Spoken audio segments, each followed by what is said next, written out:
Hello दोस्तों, सभी का स्वागत है फिजिक्स की ऑनलाइन क्लास में। हमने कल एक थ्योरम पढ़ी थी जो अपने पास नेटवर्क थ्योरम पढ़ रहे थे। नेटवर्क थ्योरम के अंदर अपन ने क्या पढ़ा था कि फर्स्ट थ्योरम पढ़ ली थी। उसमें अपन ने पढ़ा था कौन सी थ्योरम थी। थ्योरम का नाम था अपने पास अध्यारोपण की प्रमेय, सुपरपोजिशन ऑफ थ्योरम। तो सुपरपोजिशन थ्योरम के बाद जो अपनी दूसरी थ्योरम्स आती है वो आती है पारस्परिकता की प्रमेय यानी रेसिप्रोसिटी की थ्योरम। तो अब इसमें होता क्या अपने पास, जैसे अपने सुपरपोजिशन में क्या था अपने पास, 3 स्टेप में वो थ्योरम सॉल्व हो रही थी। उसका क्वेश्चन जो उस बेस पे था वो भी 3 स्टेप में सॉल्व हो रहा था। कैसे हो रहा था, कोई भी सर्किट था उसमें 2 वोल्टा स्रोत जुड़े हुए थे E1 और E2, उसमें इम्पीडेंस लग रहे थे। उसमें क्या हो रहा था फर्स्ट स्टेप में, तो उस दोनों के कारण अपन पूरे सर्किट में I1 I2 निकाल रहे थे। सेकेंड स्टेप में क्या कर रहे थे, एक यानी E1 को शॉर्ट कर रहे थे और E2 के कारण जो धारा प्रवाहित हो रही थी या करंट फ्लो हो रहा था उसके कारण क्या निकाल रहे थे, I1 डैश और I2 डैश निकाल रहे थे। ऐसे ही थर्ड स्टेप में क्या था अपने पास, E2 को शॉर्ट करते हैं यानी E1 को रखते हैं और E2 को शॉर्ट करते हैं, यानी एक बार E1 को शॉर्ट करना है, दूसरी बार में E2 को शॉर्ट करना है। तो ऐसे शॉर्ट करते हुए उसमें भी क्या निकालेंगे अपन, I1 डबल डैश और I2 डबल डैश। तो वो कौन सी थ्योरम थी अपने पास, सुपरपोजिशन थ्योरम थी। अब अपन आते हैं इस पे सेकंड नंबर की थ्योरम है पारस्परिकता की प्रमेय, रेसिप्रोसिटी थ्योरम। तो अब इसमें क्या होता है वो चीज़ देखते हैं। ये भी क्या होती है अपने पास, कोई भी सर्किट होता है यानी हार्ड सर्किट होता है, उसको इजीली सॉल्व करने के लिए काम आती है। तो अपन देखते हैं कि इसका जो स्टेटमेंट है वो स्टेटमेंट क्या है। अब स्टेटमेंट कैसे है, स्टेटमेंट देखो इसका मैंने वैसे ही लिख रखा है स्टेटमेंट कि यदि प्रथम लूप में वोल्टा स्रोत जुड़ा हो, मान लिया कि अपने पास प्रथम लूप है, ये वाले 2 लूप है, ये वाला फर्स्ट लूप है, मान लिया कि ये वाला क्या फर्स्ट लूप है और ये वाला क्या अपना सेकेंड लूप है। अब इसमें लिखा है कि यदि प्रथम लूप में वोल्टा स्रोत जुड़ा हो, प्रथम लूप ये वाला है, प्रथम लूप में अपन ने क्या जोड़ रखा है, वोल्टा स्रोत जोड़ रखा है। तो वही चीज लिखी है कि प्रथम लूप में वोल्टा स्रोत जुड़ा हो और उसके कारण द्वितीय लूप में प्रवाहित धारा आई हो। अपन मान सकते हैं कि जो बैटरी क्या है अपनी एक ही है, जब एक ही बैटरी है तो इसमें क्या होगा, I1 प्रवाहित होगा और इसमें क्या होगा, I2 प्रवाहित होगा। यानी अपन लिख सकते हैं कि जो इसमें करंट प्रवाहित होगी वो कितनी होगी अपने पास, I1, और इसमें क्या होगी अपने पास I2, क्योंकि इसमें बैटरी क्या अपने पास एक ही है। तो कह रहा है कि उसके कारण द्वितीय लूप में प्रवाहित धारा आई हो। मान लिया कि द्वितीय लूप में प्रवाहित धारा अब यहाँ पे अपने पास कितनी आ रही है, I2 आ रही है। तो मान लिया कि उसकी I2 है। यदि प्रथम लूप में वोल्टा स्रोत जोड़ रखा हो, उसके कारण इस बैटरी के कारण जो द्वितीय लूप में प्रवाहित धारा आई हो, यहाँ पे अपन ने आई स्टेटमेंट में आई लिखा है, बाकी जो डायग्राम के अकॉर्डिंग देखें तो क्या आएगी, I2 आएगी। अब हम उसके नेक्स्ट स्टेप में क्या करना है, अब हम वोल्टा स्रोत को द्वितीय लूप में जोड़ देते हैं। यानी ये वाला तो अपन क्या करते हैं शॉर्ट, यानी ये जो बैटरी है इसको कहाँ जोड़ देते हैं, सेकंड लूप में। जब सेकंड लूप में ऐड करेंगे तो क्या होगा, उसके कारण धारा प्रवाहित होगी। तो उसके कारण मान लेते हैं कि अपने पास दो धारा होगी, वो क्या होगी, I1 डैश और I2 डैश। तो वो कह रहा है कि अब हम वोल्टा स्रोत को द्वितीय लूप में जोड़ देते हैं जिसके कारण प्रथम लूप में प्रवाहित धारा आई होगी। यानी वो कह रहा है कि जो प्रथम लूप में प्रवाहित धारा होगी, यानी ये बैटरी अपन ने जोड़कर कहाँ कर दी, यहाँ कर दी, तो उसके कारण जो I1 डैश और I2 डैश आएगा उसमें से कोई भी एक करंट आएगी। यानी उसमें से यहाँ पर I2 आया तो जो इसके इक्वल आएगा वो क्या आएगा अपने पास, I1 डैश आएगा। तो इस टाइप में जो लास्ट में थ्योरम प्रूफ होगी जिसमें जो प्रथम सर्किट था उसके कारण तो क्या आएगा अपना I2, और जो सेकंड सर्किट बनाएंगे इसको यहाँ या वहाँ जोड़ के तो उसमें क्या आएगा I1 डैश। ये दोनों क्या हो जानी चाहिए, इक्वल हो जानी चाहिए। तो ये तो अपन क्या करेंगे, मैथमेटिकल जब प्रूफ करेंगे, जब अपन देखेंगे आता है कि नहीं आता, तो वो चीज़ बात की है। तो सबसे पहले तो आपको ये स्टेटमेंट समझ में आ जाना चाहिए कि करना क्या है इसमें। कोई भी प्रथम लूप में यानी फर्स्ट लूप में अपन ने क्या जोड़ रखा है, वोल्टेज सोर्स ऐड किया हुआ है। तो उसमें क्या होगी, सर्किट में धारा प्रवाहित होगी दोनों लूप में I1 और I2। फिर अपन कहते हैं कि इसको हटाकर कहाँ ऐड करना है, यहाँ पे। यानी जब वोल्टा स्रोत को द्वितीय लूप में जोड़ देते हैं तो भी उसमें धारा प्रवाहित क्या रहेगी, वो की वही रहेगी। यानी कोई भी एक धारा रहेगी वो दूसरे के इक्वल होनी चाहिए। तो ये वाला स्टेटमेंट तो आप लिख दीजिए। इसके बाद अपन चलते हैं मैथमेटिकल प्रूफ में। तो देखो मैथमेटिकल प्रूफ में चलने से पहले अपन ने ये डायग्राम बनाया है, तो डायग्राम की थ्योरी लिखनी जरूरी है। तो डायग्राम की थ्योरी में क्या लिखेंगे कि कोई भी क्या जोड़ा है अपन ने, एक वोल्टा स्रोत जोड़ रखा है, क्या ऐड कर रखा है अपन ने, वोल्टा स्रोत जोड़ रखा है, कौन सा, E। फिर अपन ने लिखा है कि अब Z1 Z2 Z3 क्या है, यहाँ पे इम्पीडेंस है यानी क्या, प्रतिबाधा। पर ये प्रतिबाधा कौन सी है, इसमें देखो करंट क्या आ रही है, दोनों की सेम आ रही है। यानी यहाँ से यदि मैं इस बैटरी को हटा के वहां भी लगा दूंगा तो भी करंट कोई भी एक सी सेम होगी। इसलिए इसके कहते हैं कि क्या है, ये द्विपार्श्विक प्रतिबाधा है। जो मैंने डेफिनेशन में पढ़ाया भी था कि इसे किसे कहते हैं, द्विपार्श्विक प्रतिबाधा। यानी सर्किट में कोई भी एलिमेंट की जगह चेंज करने पर सर्किट में चेंज नहीं होता है। तो ये मतलब इसका क्या बाइलेटरल इम्पीडेंस, यानी ये हो जाएगा बाइलेटरल इम्पीडेंस कितने जोड़ रखे अपन ने, Z1 Z2 और Z3 जोड़ रखे। तो सर्किट की जो थ्योरी लिखनी है, क्या लिखनी है कि हमने क्या किया है, वोल्टा स्रोत E जोड़ रखा है, इसके कारण जो सर्किट में प्रवाहित धारा है वो कितनी है, I1 तथा I2 है, तथा हमने द्विपार्श्विक प्रतिबाधा Z1 Z2 और Z3 ऐड किया हुआ है। तो इस सर्किट की थ्योरी लिखने के बाद अपन आते हैं इसके मैथमेटिकल प्रूफ पे। तो मैथमेटिकल प्रूफ भी करते हैं इसका। तो सर्किट की थ्योरी तो आप बनाकर लिख सकते हो, तो लिख लेना। अब आते हैं इसका मैथमेटिकल प्रूफ। फिजिक्स में जो भी चीज़ें अपन लिखेंगे तो पहले उसका प्रूफ होगा, उसके बाद इसके बेस पे क्या होगा, क्वेश्चन सॉल्व होगा। तो सबसे पहले अपन प्रूफ देखते हैं। तो प्रूफ कैसे होगा अपने पास देखते हैं। देखो सबसे पहले तो सर्किट बना रखा है, सर्किट में अपन को करंट डायरेक्शन फिक्स करनी होगी। तो सबसे पहले तो इसी की करंट डायरेक्शन देखते हैं। देखो बैटरी एक ही है अपने पास, तो यहाँ से तो जाएगा अपना I1, यानी यहाँ तक तो क्या आएगा अपना I1, यानी यहाँ भी क्या आएगा अपना I1। ऐसे यहाँ की बात करेंगे, यानी इसी बैटरी के कारण करंट जा रहा है, तो इसका I2 किधर जाना चाहिए, I2 इधर जाना चाहिए, तो ये हो जाएगा अपना I2। और यदि इस डायरेक्शन की बात करें तो ये कितना होगा, देखो किरचॉफ का फर्स्ट नियम, आने वाली धारा कौन सी है I1, जाने वाली धारा कौन सी है I2, और ये भी क्या होगी, जाने वाली होगी। तो इसको किस फॉर्म में लिख सकते हैं, मान लिया कि ये I3 है, तो ये किसके बराबर होगा, आने वाली धारा बराबर जाने वाली धारा, यानी I2 प्लस का I3। तो I3 की वैल्यू चाहिए तो क्या आ जाएगी, I1 माइनस का I2। तो ये हो जाएगा अपने पास I1 माइनस का I2 हो जाएगा। तो सबसे पहले तो क्या करना है, इसमें सर्किट डायग्राम में उसका डायरेक्शन देनी है करंट की, और उसका क्या करना है, नाम भी देना है। तो नाम दे देते हैं अपन A B C D E और F। अब इसमें अपन बात करते हैं कि सबसे पहले क्या करेंगे, अपन लूप के अकॉर्डिंग इक्वेशन बनाएंगे। और सबसे पहले आपको तरीका पता है आपको निकालने का, सर्किट में निकालना कि अपन को I1 और I2 निकालना है। तो आपका वही मेथड जो पहले काम में लेते आ रहे हो आप। सबसे पहले क्या निकालना है, इसकी दो लूप से दो इक्वेशन निकलेगी, डेल जेड की मैट्रिक्स निकलेगी, डेल जेड की मैट्रिक्स को सॉल्व करेंगे तो डेल जेड की वैल्यू आएगी, और I1 I2 क्या होगा, डेल 1 अपॉन में डेल जेड और डेल 2 अपॉन में डेल जेड। तो उसी बेस से निकालना है, तो उसी बेस से अपन निकालते हैं। तो सबसे पहले बात करते हैं अपन लूप फर्स्ट की, यानी लूप, देखो लूप दे देता हूँ मैं F, कोई भी लूप ले लो, इस बार आज F से लेते तो F A B E और F में देखो यहाँ से चलेंगे तो यहाँ से चलते हैं तो माइनस पहले आ रहा है, तो ये हो जाएगा अपना माइनस का ही। ऊपर चलेंगे तो करंट के साथ, यानी I1 Z1। यदि यहाँ से इस डायरेक्शन में चलेंगे तो प्लस करंट के साथ ही चल रहे हैं, यानी I1 माइनस का I2, और साथ में क्या आ जाएगा Z3 इज इक्वल टू 0।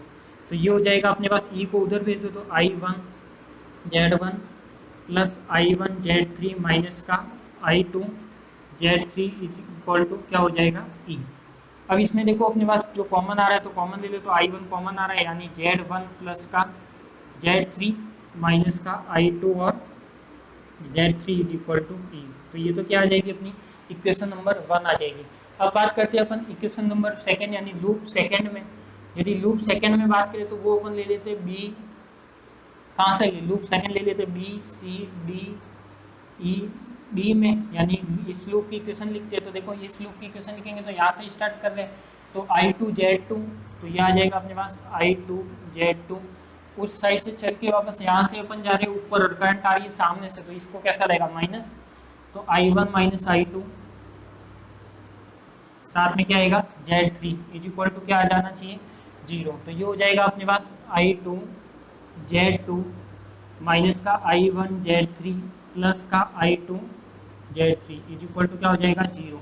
तो देखो इसमें जो माइनस का आ रहा है वो क्या आ रहा है, I1 पहले लिख लेते Z3, और प्लस का यदि I2 कॉमन आ रहा है दोनों में, इसमें और इसमें, तो ये हो जाएगा Z2 प्लस का Z3। तो ये क्या हो जाएगी अपनी इक्वेशन नंबर 2।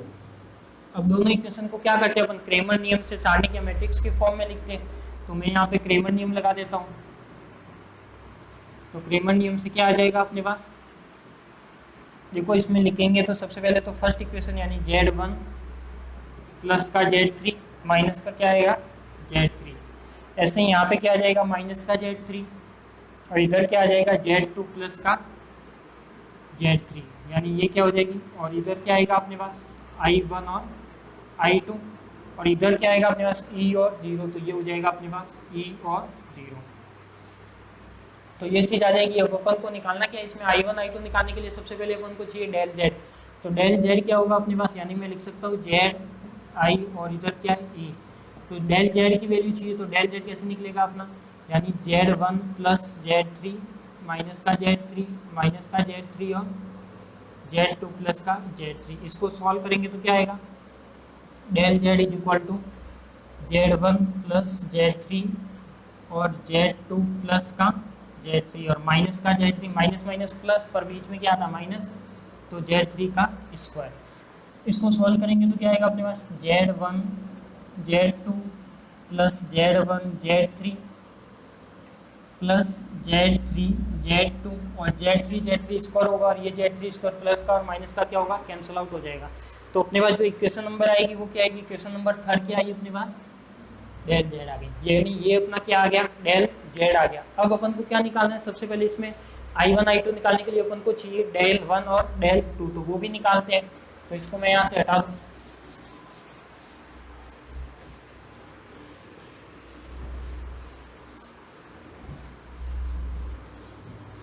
तो सबसे पहले क्या निकालना है अपन को, डेल 1 निकालना है। तो देखो डेल 1 के लिए क्या क्या होगा, डेल 1 निकालने के लिए, डेल 1 निकालने के लिए क्या करता हूँ, जो ई नोट E0 है वो यहाँ पे रिप्लेस करेंगे, यानी E0 और माइनस का Z3 और Z2 प्लस का Z3। तो ये क्या वैल्यू देगा, del 1 is equal to E Z2 plus का Z3 माइनस का क्या हो जाएगा 0। तो डेल 1 इज इक्वल टू कितना होगा, ई Z2 प्लस का Z3, यानी ये डेल 1 आ जाएगा। अपन को निकालना क्या है I1, तो I1 कितना आएगा, I1 डेल 1 अपॉन में क्या आता है, डेल जेड आता है। तो ये आ जाएगा अपने पास डेल 1 अपॉन में डेल जेड। तो डेल 1 की वैल्यू तो कितनी है, ई Z2 प्लस का Z3 और डेल जेड है अपने पास, डेल जेड ही रख लो या फिर वो वैल्यू रख लो। तो I1 इज इक्वल टू क्या आएगा, ई Z2 प्लस का Z3 अपॉन में जो डेल जेड की वैल्यू है Z1 Z2 plus Z1 Z3 plus का Z3 और Z2, यानी I1 तो क्या आ जाएगा अपने पास, ये वाली टर्म आ जाएगी, ये आ गया अपना I1। अब अपन बात करते हैं सेकंड इक्वेशन की, सेकंड यानी I2 निकालना है। I2 निकालने के लिए क्या करें, डेल 2 निकालना है। तो डेल 2 अब यहाँ पे E0 यहाँ पे रिप्लेस करेंगे, तो Z1 प्लस Z3 माइनस का Z3 साथ में क्या आ जाएगा E0, तो ये हो जाएगा अपने पास, ये इसको सॉल्व करेंगे तो माइनस का ई Z3। अब देखो यहाँ पे ये 0 माइनस और ये भी माइनस में आ रहा है, तो ये माइनस माइनस क्या हो जाएगा प्लस, यानी इसको सॉल्व करेंगे तो ये टर्म आएगी। तो ये क्या हो जाएगा अपने पास, del 2 is equal to minus का ई Z3। तो अपने पास जो I2 आ जाना चाहिए वो क्या आ जाना चाहिए, ई Z3 अपॉन में डेल जेड, यानी I2 क्या होगा, डेल 2 अपॉन में डेल जेड, यानी ये वाली टर्म आएगी। तो अपन लिख सकते हैं कि जो I2 होगा वो क्या होगा अपने पास, ई Z3 अपॉन में Z1 Z2 प्लस का Z1 Z3 प्लस का Z1 Z3 प्लस का Z3 Z2। तो ये तो क्या हो गया अपने पास, I2 आ गया।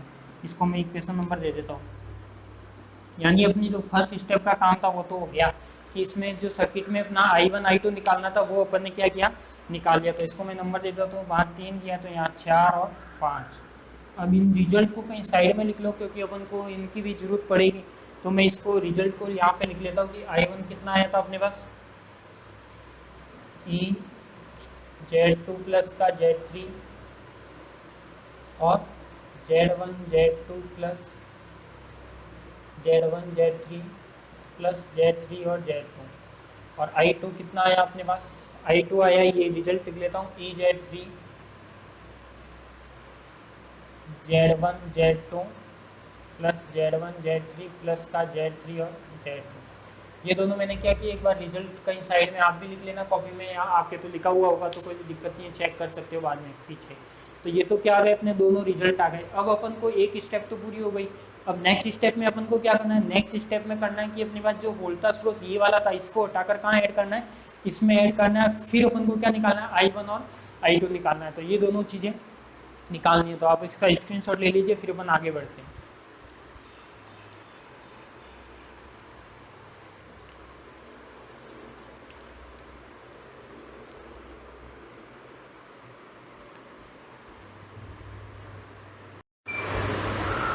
अब अपन देखो नेक्स्ट स्टेप में आगे बढ़ते, तो आगे बढ़ने पर क्या होगा, अपने पास जो डायग्राम है वो डायग्राम भी दूसरा बनाना है, उसका मैथमेटिकल डेरिवेशन भी क्या होगा, दूसरा होगा। तो सबसे पहले तो हम क्या करते हैं, इसको हटा देते हैं,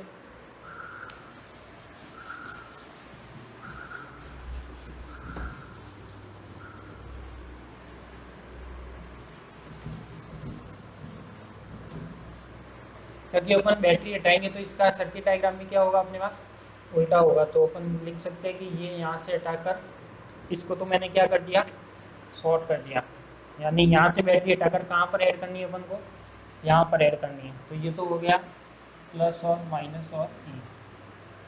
अब ये करंट की डायरेक्शन भी इसमें हटा देते हैं यहाँ पे, क्योंकि ये क्या हो जाएगी, चेंज हो जाएगी।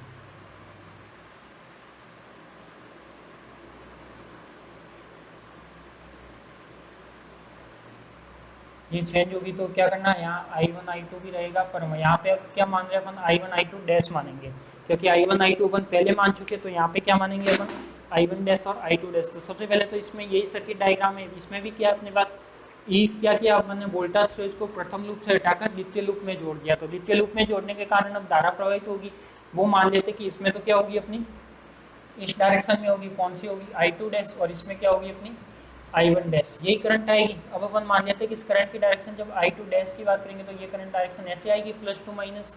यहाँ भी कैसे आएगी, यहाँ भी इस बैटरी के कारण ऐसे आएगी। तो ये कितनी हो जाएगी अपने पास, देखो यहाँ पे देखते हैं तो ये हो गया है अपना ये संधि बिंदु, यहाँ पर आने वाली करंट क्या है I2 डैश, जाने वाली करंट I1 डैश, ये भी क्या हो जाएगा, सब डैश में हो जाएगा, ये भी हो जाएगा इसकी डायरेक्शन।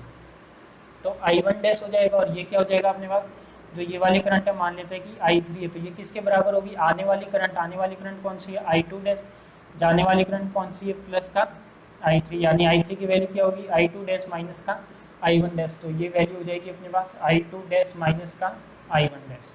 अब इसको क्या करना है, सेम वही कंसेप्ट I1 I2 निकालना है, तो आप निकाल सकते हो I1 I2, चलो निकालते हैं। I1 I2 निकालेंगे तो क्या आएगा, सबसे पहले तो लूप फर्स्ट की बात करते हैं।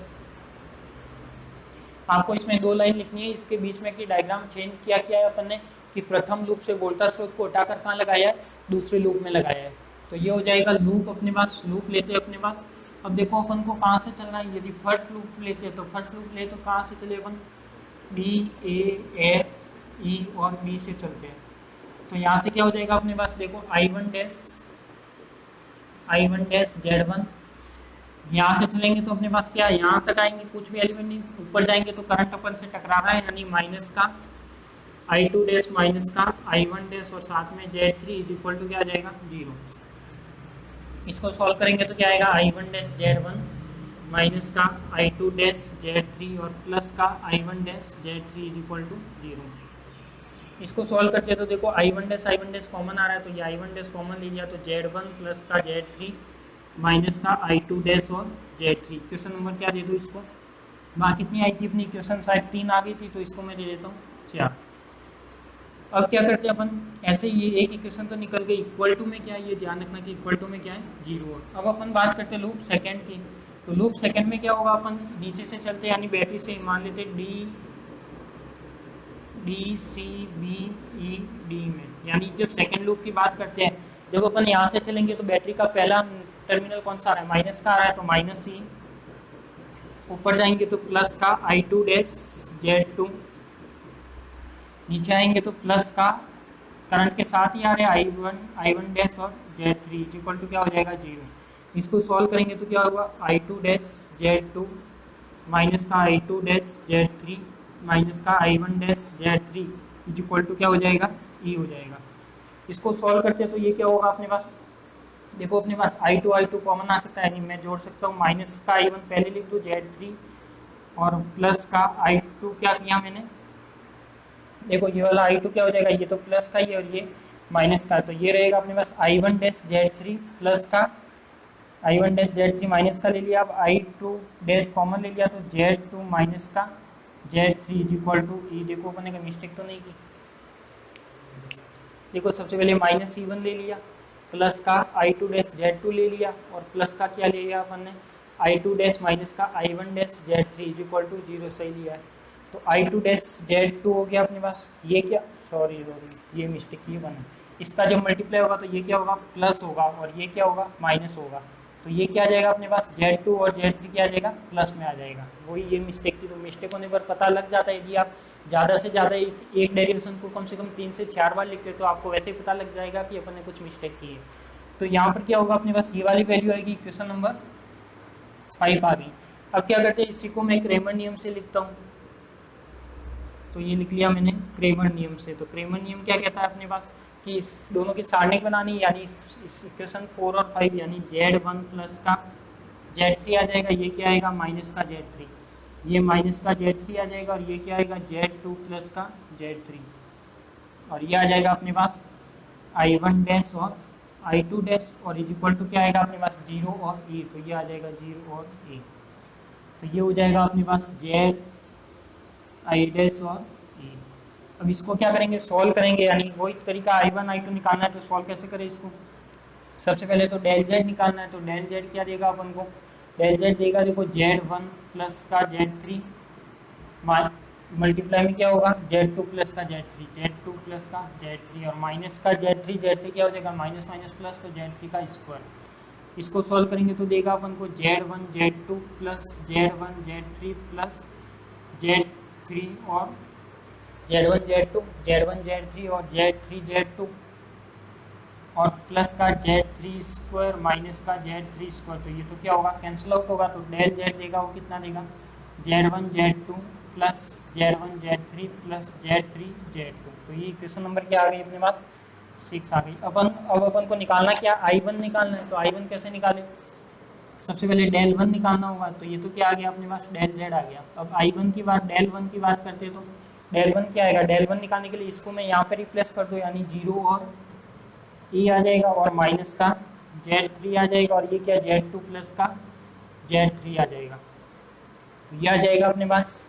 अब क्या आएगा, अब इसको सॉल्व करें तो आएगा अपने पास 0 माइनस और माइनस Z3 और E, तो देखो ये अपने पास डेल 1 कितना आ जाएगा, डेल 1 आ जाएगा Z3 और E, और I1 की बात करें तो I1 क्या देगा अपन को डेल 1 अपॉन में डेल Z, और डेल 1 कितना आ रहा है देखो Z3 E अपॉन में डेल Z की वैल्यू कितनी हुई Z1 Z2 प्लस का Z1 Z3 प्लस का Z3 और Z2, यानी ये जो I1 की वैल्यू आएगी वो क्या आएगी अपने पास, देखो अपने को थ्योरम का जो स्टेटमेंट था उसको लगभग आपको आंसर मिल गया होगा कि वो स्टेटमेंट सही था या गलत था। अब अपन को क्या निकालना है, इसी में I2 निकालना है, तो देखो I2 कैसे निकाले, I2 निकालने के लिए क्या करें अपन, डेल 2 निकालना होगा, तो डेल 2 निकालने के लिए जो इसको है वो यहाँ पे रिप्लेस करना है, तो Z1 प्लस का Z3 हो जाएगा माइनस का Z3 हो जाएगा 0 और E हो जाएगा। यदि मैं इसको निकालता हूँ डेल 2, तो ये क्या आ जाएगा अपने पास E Z1 प्लस का Z3 माइनस का 0, यानी I2 निकालने के लिए क्या करेंगे डेल 2 अपॉन में डेल Z करेंगे, यानी इसकी वैल्यू करेंगे तो E Z1 प्लस Z3, और अपॉन में क्या आ जाएगा अपने पास Z1 Z2 plus Z1 Z3 plus Z3 और Z2, यानी ये क्या आ जाएगा अपने पास I2 की वैल्यू, यानी देखो I2 की वैल्यू क्या आ गई अपने पास ये वाली आ गई। अब अपन ने इक्वेशन नंबर कितना दिया लास्ट 6 दिया, इसको मैं दे देता हूँ 7 और 8। अब देखो इसमें आपके पास क्या क्या आ गया अपने पास, अब देखो यहाँ पे अपना डैश चल रहा था तो डैश निकाला है अपन ने, ठीक है, क्योंकि सेकंड सर्किट की बात की तो इसमें डैश लिया था, इसलिए ये क्या अपना डैश है। अब देखो क्वेश्चन नंबर एक तो ये वाला अपना जो क्वेश्चन नंबर लिया था जो भी था अपने पास I1 पहले ये निकला था और I2 ये निकला था। अब देखो इसमें कौन कौन से करंट बराबर है, जो इसका I1 था E Z2 प्लस Z3 और डेल Z, यानी E क्या था अपने पास, तो ये तो क्या आ रहा है चेंज आ रहा है, तो इसको तो छोड़ो, ये क्या आ रहा है अपने पास E Z3 Z1 Z2 Z1 Z3 और ये, तो इसका जो I1 डैश है वो किसके बराबर आ रहा है, देखो E Z3 Z1 Z2 plus Z1 Z3 और Z3 Z2, यानी अपन कह सकते हैं कि जो I2 करंट था जब बैटरी इधर लग रही थी तब I2 करंट क्या था अपने पास ये था। अब बैटरी को जब इधर लाए तो अपने पास जो I1 डैश है यानी यही करंट कहाँ पहुँच गया, यहाँ पे सेकंड लूप में पहुँच गया, तो अपन कह सकते हैं कि जो थ्योरम कह रही थी वो सही थी। यानी इक्वेशन नंबर मैं यदि देखता हूँ I1 समीकरण, उसका मुझे नंबर तो याद नहीं, पर अपन को पता है कि इसका I1 डैश है, इसका I2 डैश, इसका I1 डैश, तो अपन लिख सकते हैं कि क्या होगा अपने पास जो I1 डैश है वो किसके बराबर होगा अपने पास I2 के बराबर, यानी यही चीज अपन ने क्या निकाली है। यहाँ पे देखो ये वाला I1 डैश था जो E Z3 और डेल Z था, E Z3 और डेल Z, यानी इसका I2 किसके इक्वल है I1 डैश के, यानी अपन लिख सकते हैं कि ये क्या अपने पास I2 क्या थी अपने पास, जब बैटरी किधर थी अपने पास इस साइड में थी वो करंट था। I1 डैश क्या अपने पास जब बैटरी को अपन उधर ले गए तो ये वाला करंट है, यानी जो कह सकते हैं कि यही क्या है अपनी पारस्परिकता की प्रमेय है। पारस्परिकता की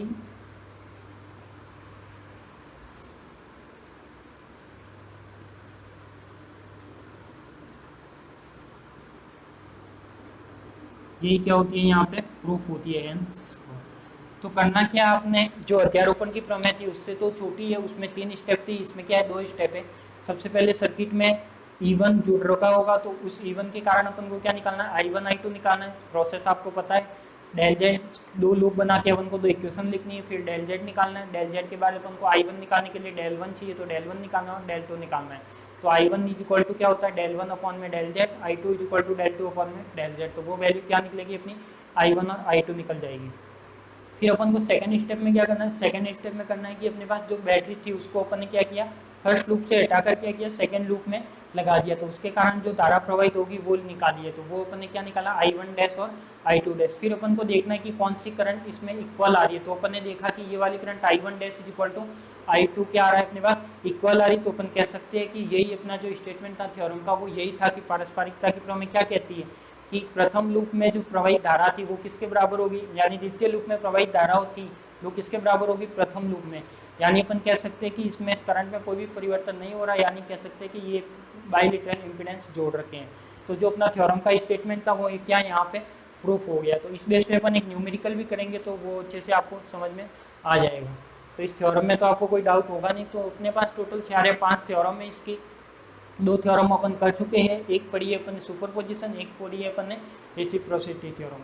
तो ये दोनों की अपनी थ्योरम थी। तो इन थ्योरम ये जो 4-5 थ्योरम है उनमें से लगभग सुपरपोजिशन और ये वाली थ्योरम लगभग हर 1 साल छोड़ के 1 साल राजस्थान यूनिवर्सिटी के पेपर में आएगी, या तो इस बेस पे क्वेश्चन आएगा या फिर क्या आएगी थ्योरम आएगी। तो ये क्वेश्चन फिक्स है कि आपके कम से कम 3 या 3.5 नंबर का क्वेश्चन मिलेगा आपको राजस्थान यूनिवर्सिटी के। बाकी जो अदर यूनिवर्सिटी है उसमें भी वही सिलेबस है, तो उसमें भी ये क्वेश्चन आता ही आता है। तो आपको अच्छे से तैयार करना है इसको। तो जितनी बार वैसे दिखने में ये थ्योरम हो सकता है कि आपको लेंथी लगे, पर इसमें करना कुछ नहीं, प्रोसेस इजी है, तो वो प्रोसेस आपको यूज लेना है। तो आज के लिए इतना ही, फिर अपन नेक्स्ट में करते हैं इसके इसी बेस का एक न्यूमेरिकल करेंगे।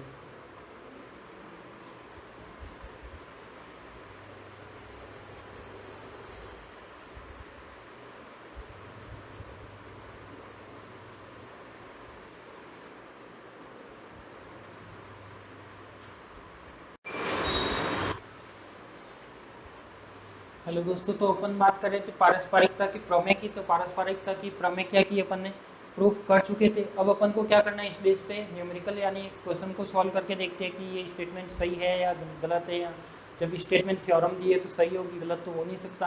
तो इसी को अपन ने जो अपने पास क्वेश्चन है क्या है, पारस्परिकता की प्रमेय से हल कीजिए, या फिर ऐसा भी आ सकता है कि पारस्परिकता की प्रमेय को सिद्ध कीजिए। अब अपने पास देखो यहाँ पे 6 ओम दे रखा है, 10 ओम दे रखा है और 30 ओम दे रखा है, और बैटरी कितनी दे रखी है 12 वोल्ट। तो वही डेरिवेशन जिस प्रोसेस से किया उसी डेरिवेशन से क्या करना है आपको ये क्वेश्चन सॉल्व करना है। तो सबसे पहले तो इसमें क्या करते हैं अपन, करंट की डायरेक्शन दे देते हैं।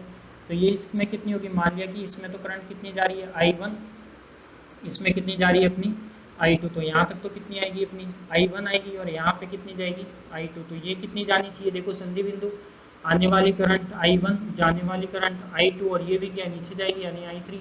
आने वाली करंट इज इक्वल टू जाने वाली करंट, तो I2 प्लस का क्या हो जाएगा I3, तो I1 माइनस का I2, यानी ये वाली कितना होगा I1 माइनस का I2 होगा।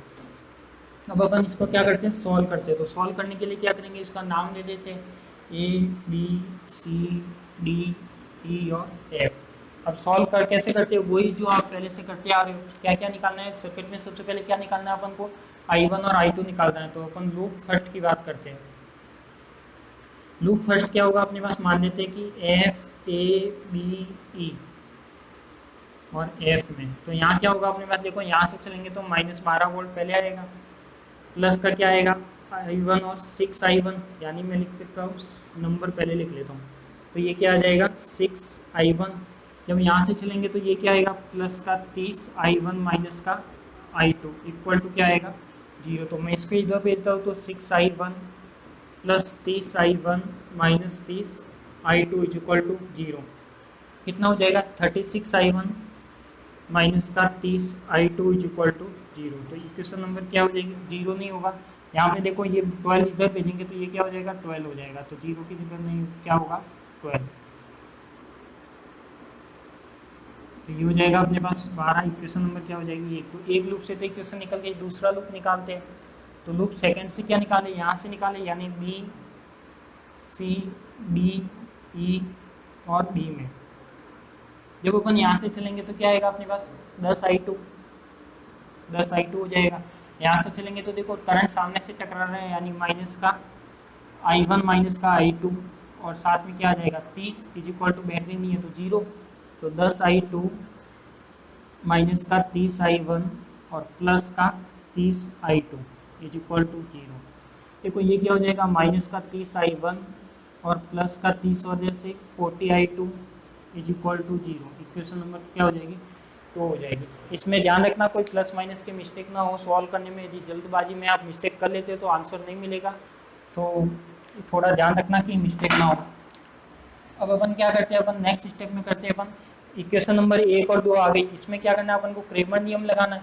तो क्रेमर नियम से क्या निकालते हैं अपन? वैल्यू निकालते हैं। तो ये हो जाएगा अपने पास क्रेमर नियम से, यानी क्या निकाले इसकी? सबसे पहले तो सारणी लिख लेते हैं। तो 36, ये हो जाएगा माइनस का 30, ये हो जाएगा माइनस का 30 और ये हो जाएगा 40। तो ये वाला हो जाएगा। ये क्या हो जाएगा अपने पास? i1 और i2, ये हो जाएगा अपने पास i1 और i2, और ये हो जाएगा अपने पास कितना? 12 और 0। तो ये हो जाएगा 12 और 0। अब अपन को क्या करना है? यहाँ पे i1 i2 निकालना है। तो सबसे पहले तो डेल जेड की वैल्यू चाहिए। तो डेल जेड क्या आएगा? 36 40 माइनस का 900, यानी माइनस माइनस प्लस हो जाएगा। अब इसको सॉल्व करें तो 24 का 4 असल 2 4 12 13 14 1446 माइनस 900। अब ये प्लस करेंगे तो कितना आएगा अपने पास? जो डेल जेड की वैल्यू आएगी कितनी आएगी? 0 4 और 12 13 14 5 6 7 8 9 5, यानी कितना आ जाएगा? 546। यानी डेल जेड की वैल्यू तो कितनी आ जाएगी अपने पास? 546। अब अपन को क्या निकालना है? डेल 1 निकालना है। तो डेल 1 कैसे निकालें? डेल 1 निकालने के लिए क्या करें? इसको यहाँ पे रिप्लेस कर दो, यानी 12 और 0 और माइनस 30 और 40, यानी इसको सॉल्व करेंगे तो क्या आएगा अपने पास? डेल 1 इज इक्वल टू 12 और 40 और माइनस का 0, यानी डेल 1 कितना देगा? 12 12 चौका 48, यानी 480। तो i1 कितना आ जाएगा अपना? डेल 1 अपॉन में डेल जेड। तो डेल 1 कितना है? 480 अपॉन में डेल जेड की वैल्यू कितनी है? 540। तो कट सकता है, तो इसको काट सकते हो। आप किससे काटोगे? 3 से कट सकता है। तो देखो 3 से काटोगे तो ये कितना आएगा अपने पास? 3 एकम 3 8 या 24, 3 एकम 3 3 चंग 18। तो ये कर सकता है आपका। और 2 से तो 2 9 18 और 2 8 16, यानी ये टोटल कितना आ जाएगा अपना? 8/9। यानी जो i1 की वैल्यू आएगी वो कितनी आएगी अपने पास? 8/9। देखो काटने में भी ध्यान रखना कोई मिस्टेक ना हो।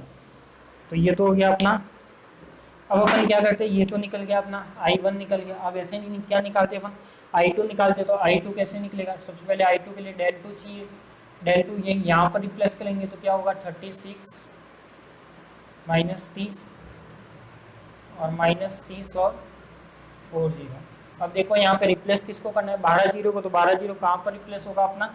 सेकेंड वाले में। सेकेंड वाले में यानी यहाँ पे। तो ये हो जाएगा अपना 12 और 0। तो ये रिजल्ट क्या देगा? Del 2 is equal to 0 minus का 12 और 30, और ये माइनस का 30 है। तो ये हो जाएगा अपने पास del 2 is equal to 12 360 plus का। तो ये क्या आ जाएगा? i2 is equal to del 2 upon में डेल जेड। तो ये दे देगा अपन को डेल 2 कितना? 360 और डेल जेड कितना है? 540। कट जाएगा तो ये कितना देगा? i2 इज इक्वल टू 18 से, यानी 18 नहीं 36 18 या 54। तो यानी ये क्या आ जाएगा अपना? एक रिजल्ट आ जाएगा। यानी मैं लिख सकता हूँ इसको, मैं यहाँ पे साइड में लिख दूँ कि ये किसके इक्वल आया अपने पास? यानी i1 तो आया है अपने पास 8/9 और i2 आया है अपने पास कितना? 2/3।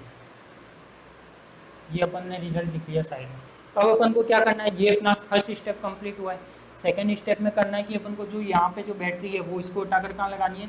यहाँ पे लगानी है। तो देखो ये बैटरी को उठाकर मैं कहाँ करता हूँ?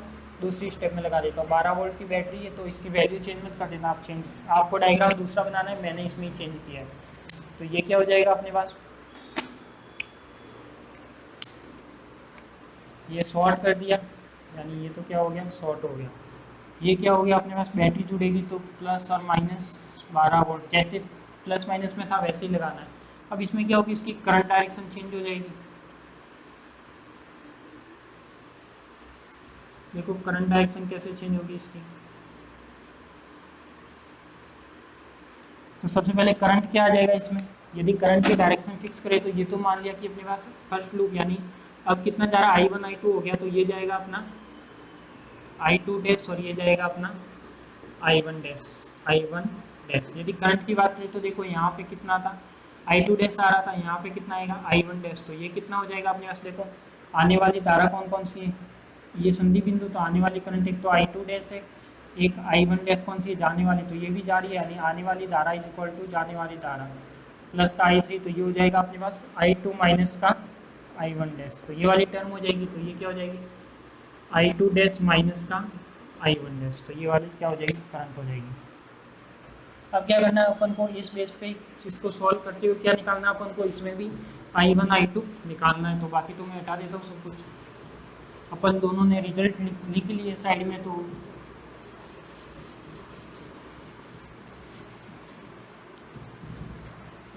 अब क्या आएगा अपने पास, देखो अब आएगा अपने पास फर्स्ट लूप ले लिया, अब इसमें सॉल्व करेंगे तो सॉल्व करते हैं इसे, तो सबसे पहले तो क्या फर्स्ट लूप, तो लूप ले लेते हैं अपन, यहाँ से चलना है, यानी बी ए एफ ई और बी में, तो ये आ जाएगा अपने पास। जब अपन यहाँ से बात करेंगे तो यहाँ से चल रहे तो 6I1 डैश, यहाँ से चलेंगे तो करंट सामने से टकरा रही है, तो I2 माइनस का I1 डैश कितना आ जाएगा 30 इज इक्वल टू 0, तो इसको मैं लिख सकता हूँ 6I1 डैश माइनस का 30I2 डैश और प्लस का 30I1 डैश। इसको मैं पहले लिखूँ तो 30I1 डैश, देखो I1 कितना हो जाएगा अपने पास, ये भी I1 है, यानी ये भी I1 है, तो ये हो जाएगा अपना I1 डैश और I1 dash 36I1 dash minus का 30I2 dash is equal to कितना होगा 0, तो एक इक्वेशन तो क्या बन गई अपनी, ये बन गई। यदि लूप सेकंड की बात करें तो लूप सेकंड में क्या आएगा अपने पास, लूप सेकंड यहाँ से बना लेते हैं डी सी बी ई और डी में। देखो लूप चाहे कहीं से भी बनाओ कोई फर्क नहीं पड़ता, आप चाहे यहाँ से बनाओ, यहाँ से बनाओ, यहाँ से बनाओ, पर ज़्यादातर कोशिश यही करना कि यदि ये इस टाइप में घूम रहा है तो आप इस कॉर्नर से स्टार्ट करो, यदि ये यहाँ पे घूम रहा है तो क्या इस कॉर्नर से स्टार्ट करो, तो कैसे भी बनाओ उससे कोई ज़्यादा इफेक्ट नहीं आएगा। तो ये क्या हो जाएगा लूप में, जब आप यहाँ से चलते तो माइनस का 12 आएगा पहले, क्योंकि माइनस टर्मिनल है, यहाँ से चलेंगे तो प्लस का 10I2 डैश आएगा, यहाँ से चलेंगे तो प्लस का 30 और I2 डैश माइनस का I1 डैश आएगा। अब अपन क्या करते हैं, -12 प्लस 10I2 डैश प्लस का 30I2 डैश माइनस का 30I1 dash is equal to क्या हो जाएगा 0। इसको सॉल्व 12 तो उधर चला जाएगा, तो I2 कितना हो जाएगा, देखो 40I2 डैश माइनस का 30I1 dash is equal to 12। यदि मैं इसको I1 को पहले लिखूँ, क्योंकि क्रेमर नियम में लिखेंगे अपन, माइनस का 3I1 डैश प्लस का 40I2 dash is equal to 12, equation number क्या हो जाएगी 2। अब इसको क्या करता हूँ मैं, क्रेमर नियम में लिखता हूँ, तो वही जो आप पहले लिखते आ रहे हैं, तो क्रेमर नियम से क्या हो जाएगा अपने पास,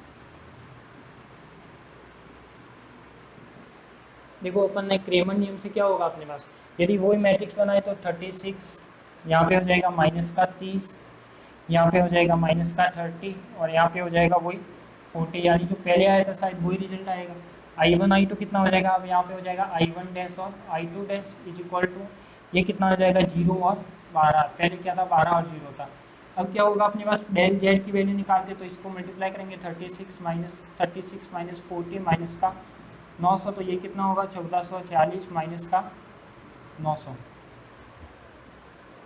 तो ये कितना आ जाएगा del Z is equal to 540, यही आएगा अपने पास। अब अपन क्या बात करते हैं कि इसमें ये तो आ गया अपने पास, अब अपन बात करते हैं डेल वन की। डेल वन निकालने के लिए क्या करें, इसको यहाँ पे रिप्लेस कर दे, यानी 0 और 12 माइनस 30 और 40, तो ये आ जाएगा अपने पास। देखो del one is equal to 0 minus का 12 360, कौन सा आएगा माइनस का, तो del one is equal to 360 plus का हो जाएगा, तो I1 क्या देगा अपन को 360 अपॉन में डेल जेड की वैल्यू 540, यानी 0 से 0 यानी 18 से कटे तो 2 और 3, यानी जो I1 की वैल्यू आएगी वो कितनी आएगी अपने पास, जो I1 आया, जो I1 आएगा अपने पास 2/3। I1 क्या है, डैश है अपने पास, तो डैश क्या है अपने पास, I1 dash is equal to 2/3। ऐसे ही सेकंड डेल क्या निकाला अपन ने, 1 निकाले, अब डेल 2 निकाले तो क्या होगा, ये यहाँ पे रिप्लेस होगा यानी 36 माइनस 30, और ये यहाँ पे रिप्लेस होगा तो 0 12, तो ये हो जाएगा अपने पास। अब डेल 2 की बात करें तो क्या होगा अपने पास, 36 और 12 माइनस का 0, तो डेल 2 इसको मल्टीप्लाई करेंगे तो कितना आएगा, देखो इसमें क्या किया, 36 माइनस 30, ये यहाँ पे रिप्लेस कर दिया तो ये हो गया 0, 36 और 12, तो इसको मल्टीप्लाई करें तो कितना आएगा, 36 और 12, यानी 7 और 13 432 आएगा, तो ये आएगा 432। अब अपन को क्या निकालना है, I2 निकालना है, तो 432 अपॉन में डेल जेड कितना है 546, तो इसको जो कटे वो काट देना, तो लगभग काटोगे तो किससे काटे, किसी से भी काट दो, 18 से काटो तो 18 18 नहीं 36,